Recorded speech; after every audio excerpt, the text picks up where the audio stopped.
এক ছেলের নাম হচ্ছে ইয়াহুদা। এই ইয়াহুদা থেকে এসেছে ইহুদি। কিন্তু সব নবীর ধর্ম একটা। আওয়াজ করে বলুন তো সবাই, সেটা কি? ইসলাম। সবার ধর্ম একটা ছিল, ইসলাম। বিষ্ণু ইসলাম বলেন, ওয়াল আম্বিয়াউ ইখওয়াতুন লিআল্লাতিন। সেই বুখারীর বর্ণনা, নবীগণ হচ্ছে একে অন্যের বৈমাত্রেয় ভাইয়ের মতো। বৈমাত্রেয় ভাই মানে মা ভিন্ন কিন্তু বাবা এক, এরকম হয় না? ধরেন আমার বাবা যদি একাধিক বিয়ে করে, তো প্রত্যেক স্ত্রী গর্ভে যদি সন্তান আসে, তো আমরা সবাই তো ভাই, কি বলেন? কিন্তু মা ভিন্ন। মা কি?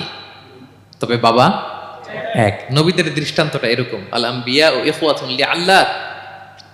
নবীরা হচ্ছেন বৈমাত্রেয় ভাইয়ের মতো, তাদের মা ভিন্ন কিন্তু বাবা এক। বিষ্ণু ইসলাম বলেন, উম্মাহাতুহুম শাত্তা ওয়া দীনুহুম ওয়াহিদ। তাদের শরীয়ত, তাদের বিধিবিধান এটা ভিন্ন ভিন্ন, কিন্তু তাদের দিন কি? এক। সেটা হচ্ছে ইসলাম। সকল নবীর ধর্মের নাম হচ্ছে ইসলাম। যেমন ইব্রাহিম আলাইহিস সালামের ব্যাপারে আল্লাহ তাআলা বলেন, মা কানা ইব্রাহিমু ইয়াহুদিয়ান ওয়ালা নাসরানিয়ান ওয়ালাকিন কানা হানিফাম মুসলিমা ওয়া মা কানা মিনাল মুশরিকিন। নবী ইব্রাহিম আলাইহিস সালাম উনি ইহুদিও ছিলেন না, নাসারাও ছিলেন না, উনি একনিষ্ঠ মুসলিম ছিলেন। কি ছিলেন? আল্লাহ নবী ইউসুফ আলাইহিস সালাম উনি সবসময় আল্লাহর কাছে দোয়া করতেন, আল্লাহ তাওয়াফানি মুসলিমান ওয়াল হিকনি বিসসালিহিন। আল্লাহ তুমি আমাকে মুসলিম হিসেবে মৃত্যু দিও আর সৎকর্মশীলদের সাথে অন্তর্ভুক্ত করে নিও। তো উনি মুসলিম না হলে এই দোয়া করতেন, আল্লাহ মুসলিম হিসেবে মৃত্যু দিও। সুলাইমান আলাইহিস সালাম রানী বিলকিসের কাছে একটা চিঠি লিখেছেন। এই চিঠি আবার পাঠিয়েছেন হুদহুদ পাখিকে দিয়ে। হুদহুদ পাখি ঠোঁটে করে এটা কামড় দিয়ে নিয়ে বিলকিসের রাজপ্রাসাদের ভেন্টিলেশনের ভিতর দিয়ে ঢুকে বিলকিস লাঞ্চ করে বিশ্রাম নিতেছিল, এর বুকের উপরে চিঠিটা রেখে ফুরুত করে উড়াল দিছে হুদহুদ। খুলে দেখে অদ্ভুত এক চিঠি, ইন্নাহু মিন সুলাইমান ওয়া ইন্নাহু বিসমিল্লাহির রহমানির রহিম। তো বিলকিসকে উদ্দেশ্য করে সাল্লাল্লাহু আলাইহি ওয়াসাল্লাম বলেছিলেন, আল্লাহ তাআলু আলাইয়া ওয়াতুনি মুসলিমিন। বিলকিস অবাধ্য হয়েও না, বাড়াবাড়ি করো না, মুসলিম হয়ে আমার কাছে ফিরে আসো। কোন নবী বলছেন? তো উনি যদি মুসলিম না হতেন, উনি মুসলিম হওয়ার আহ্বান করতেন? প্রিয় ভাইরা, তাহলে সব নবীর ধর্ম একটা, সেটা কি? ইসলাম। সব নবী একই ধর্মের অনুসারী ছিলেন। এ পর্যায়ে আমরা কমন প্রফিটিক ফিচার্স, 10টা কমন ফিচার আছে যেটা সব নবীদের ক্ষেত্রে প্রযোজ্য। সব নবীদের ক্ষেত্রে এই ফিচারগুলো পাওয়া যায়। এই 10টা কমন ফিচার নিয়ে আলোচনা করব ইনশাআল্লাহ। এই 10টা কমন ফিচারের 1 নম্বর হচ্ছে আল ওয়াহি। সকল নবীকে আল্লাহ তাআলা ওহী পাঠিয়েছেন, রেভেলেশন, প্রত্যাদেশ। ওহী মানে সিক্রেট মেসেজ, যেটা নবী শোনে আর আল্লাহ জানে, দুনিয়ার মানুষ এটা শোনে না। নবীরা বললে কেবল শোনে। সুবহানাল্লাহ বলেন। সব নবীকে আল্লাহ এই ওহীটা পাঠিয়েছেন। জিবরাইল আলাইহিস সালাম মারফত ওহী পাঠিয়েছেন, অথবা সরাসরি কিতাব পাঠিয়েছেন, কিংবা সহিফা পাঠিয়েছেন। আল্লাহ তাআলা ইরশাদ করছেন, ইন্না আওহাইনা ইলাইকা কামা আওহাইনা ইলা নূহি ওয়ান নাবিয়িনা মিন বাদি। নবী নূহ আলাইহিস সালামের পরে সব নবীদের কাছে আমি যেমনি ওহী পাঠিয়েছি, আপনার কাছেও আমি এভাবে ওহী পাঠিয়েছি। সব নবীদের কাছে আমি এভাবে ওহী পাঠিয়েছি। সূরা বাকারার শুরুতে মুত্তাকিদের সংজ্ঞা দিতে যে আল্লাহ তাআলা বলেন, ওয়াল্লাযীনা ইউমিনুনা বিমা উনজিলা ইলাইকা ওয়া মা উনজিলা মিন ক্বাবলিক ওয়া বিল আখিরাতি হুম ইউকিনুন। মানে নবী হে, মুত্তাকি তো তারা যারা আপনার উপর যে কিতাব নাজিল হয়েছে এটার উপরও ঈমান আনে, ওয়া মা উনজিলা মিন ক্বাবলিক, এর আগে যত কিতাব নাজিল হয়েছে তার উপরও ঈমান আনে। তা আমরা যদি শুধু কোরআনের উপর ঈমান আনি হবে? তার আগে যত কিতাব, আসমানি কিতাব নাজিল হয়েছে এগুলোর উপরও ঈমান আনার দরকার আছে না নাই? বলেন বলেন। তাওরাতের উপর ঈমান আনতে হবে, জাবুর, ইনজিল, সুহুফে ইব্রাহিম ও মূসা সবগুলোর উপর ঈমান আনতে হবে। তো এই ওহীগুলো আল্লাহ তাআলা নাজিল করেছেন। তাহলে 1 নাম্বার কমন ফিচার হচ্ছে আল্লাহ তাআলা ওহী পাঠিয়েছেন, সব নবীকে ওহী দিয়েছেন। 2 নাম্বার ফিচার হচ্ছে same language of the people.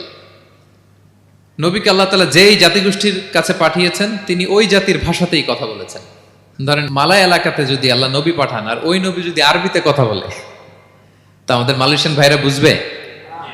আচ্ছা, আরব দেশে যদি আল্লাহ একজন নবী পাঠান, ওই নবী ধরেন যে ম্যান্ডারিনে কথা বলে, চাইনিজ ভাষায়, আরবরা বুঝবে?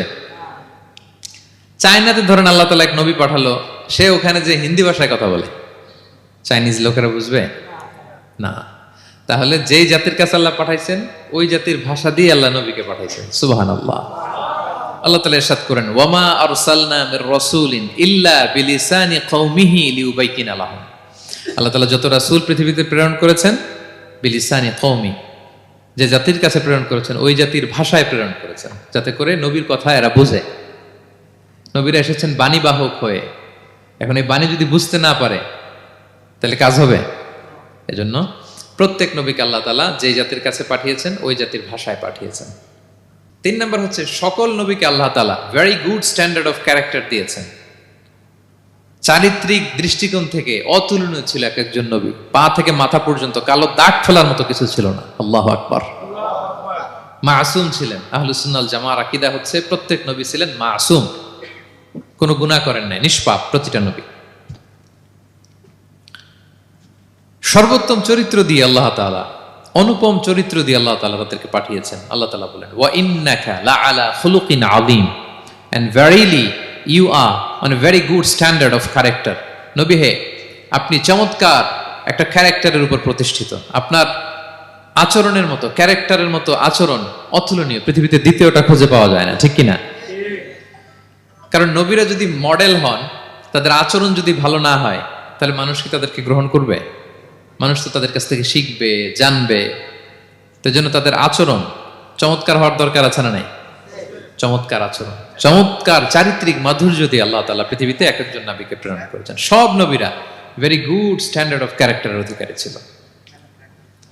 4 নম্বর হচ্ছে প্রত্যেক নবীকে আল্লাহ তাআলা মিরাকেল দিয়েছেন, মানে মুজিজা, as a proof of their prophethood. তাদের নবুয়তির প্রমাণ হিসেবে আল্লাহ তাআলা তাদেরকে মিরাকেল দিয়েছেন, মুজিজা। যেমন সালেহ আলাইহিস সালামকে আল্লাহ তাআলা মুজিজা দিয়েছিলেন। তার জাতির কাছে যখন তিনি দাওয়াত দিলেন, তারা বলল, সালেহ তুমি যে নবী এটা আমরা বুঝবো কি করে? এক শর্তে আমরা তোমার উপর ঈমান আনতে পারি। সাল্লাল্লাহু আলাইহি সাল্লাম বললেন, কি শর্ত? বলতেছে, এই যে পাহাড় দেখো, এই পাহাড়ের ভেতর থেকে যদি একটা উট বের করো, 10 মাসের গর্ভবতী একটা উটটা বেরোবে, বেরোয় বাচ্চা দিবে, সাথে সাথে আমরা উটের দুধ দহন করে খাবো, এরপর আমরা ঈমান আনবো। চিন্তা করছেন কত শর্ত? পাহাড়ের ভেতর থেকে কি বের করে দেখাইতে হবে? উট। উনি আল্লাহর কাছে দোয়া করলেন, আল্লাহ বললেন কবুল, তবে কথা না শুনলে কিন্তু খবর আছে। বলছে ঈমান আনবে, ঈমান না আনলে কিন্তু খবর আছে। উনি দোয়া করলেন, আল্লাহ কবুল করলেন। পাহাড় বিদীর্ণ হয়ে একটা বিশাল আকৃতির উট বের হয়ে আসলো, 10 মাসের গর্ভবতী উট। মুহূর্তে এটা ডেলিভারি করলো একটা উটের বাচ্চা, এবং দুধ দিতে আরম্ভ করলো, ওলান ভর্তি দুধ। সবাই পেট ভরে দুধ খেলো। খাওয়ার পরে কয়, তুমি জাদুকর। খাওয়ার পরে সাল্লাল্লাহু আলাইহি সাল্লাম কি বলে? ইউ আর এ ম্যাজিশিয়ান, তুমি জাদুকর, তুমি তো বড় ভেলকিবাজ সালেহ, তুমি পাহাড়ের ভিতরে ভেলকি ঢুকাই দিছো। আল্লাহ তাআলা তাদেরকে একটা সাউন্ড গ্রেনেড, প্রচন্ড শব্দ তরঙ্গ দিয়ে ধ্বংস করে দিলেন। কানের পর্দা ফেটে সবগুলো লাশ হয়ে জমিনে পড়ে রইল। তাহলে এই যে সাল্লাল্লাহু আলাইহি সাল্লাম যেটা দেখাইছেন, এটা কি ভেলকি ছিল? ম্যাজিক ছিল? কি ছিল? মুজিজা, miracle, as a proof of their prophethood. তাদের নবুয়তির প্রমাণ হিসেবে আল্লাহ তাআলা তাদেরকে মুজিজা দিয়েছেন। মূসা আলাইহিস সালামের মুজিজা কি ছিল? লাঠি। ফাআলকাহা ফাইযা হিয়া হাইয়াতুন তাসআ। ওই লাঠি রেখে দিলে মুভিং স্ন্যাক হয়ে যেত, নড়তেছে সাপ, ছবল মারবে এরকম। সুবহানাল্লাহ, এটা কি ম্যাজিক ছিল? কি ছিল? মুজিজা। ঈসা আলাইহিস সালামকে আল্লাহ তাআলা মাইন্ড ব্লোয়িং মুজিজা দিয়েছেন। অন্ধ ব্যক্তির চোখে হাত বুলিয়ে দিলেই দৃষ্টিশক্তি ফিরে পেত। ধবল রোগী, কুষ্ঠ রোগীর গায়ে টাচ করে দিলে স্কিন পরিষ্কার হয়ে যেত। মৃত ব্যক্তিকে দাঁড়াতে বললে মুহূর্তে দাঁড়িয়ে যেত। কুম বিইযনিল্লাহ, আল্লাহর আদেশে দাঁড়াও বললে লাশ জীবিত হয়ে দাঁড়িয়ে যেত। ভেলকিবাজি ছিল এটা? কি ছিল? বিষ্ণু ঈসা ইসলাম দাওয়াত দিচ্ছেন কুরাইশদেরকে, ওরা মানে না। বিষ্ণু নবী পাগল পড়া, বললেন, আচ্ছা বলো কুরাইশের লোকেরা কি বললে বিশ্বাস করবে যে আমি সত্য নবী? কি বললে বিশ্বাস করবে? তারা বলল, মুহাম্মদ ওই যে আকাশের চাঁদ, এটার 2 ভাগ করে দেখাইতে বললে বিশ্বাস করবো তুমি সত্য নবী। কি আবদার দেখছেন? হ্যাঁ, নবীদেরকে পেয়ে মামুর বাড়ির আবদার নিয়ে আসছিল এক এক জাতিগোষ্ঠী। বলে, মুহাম্মদ আকাশের জল জলে চাঁদটাকে যদি তুমি 2 ভাগ করে দেখাতে পারো, তবেই বুঝবে তুমি নবী। বিষ্ণু ইসলাম আল্লাহর কাছে দোয়া করলেন। আল্লাহ বললেন, ঠিক আছে। ইখতারাবাতিস সাআতু ওয়ানশাক্কাল কমার ওয়া ইয়ারাউ আয়াতান ইউরিদু ওয়া ইয়াকুলু সিহরুম মুস্তামির। বিষ্ণু নবী সাব্বাবা, এই আঙ্গুলের নাম কি?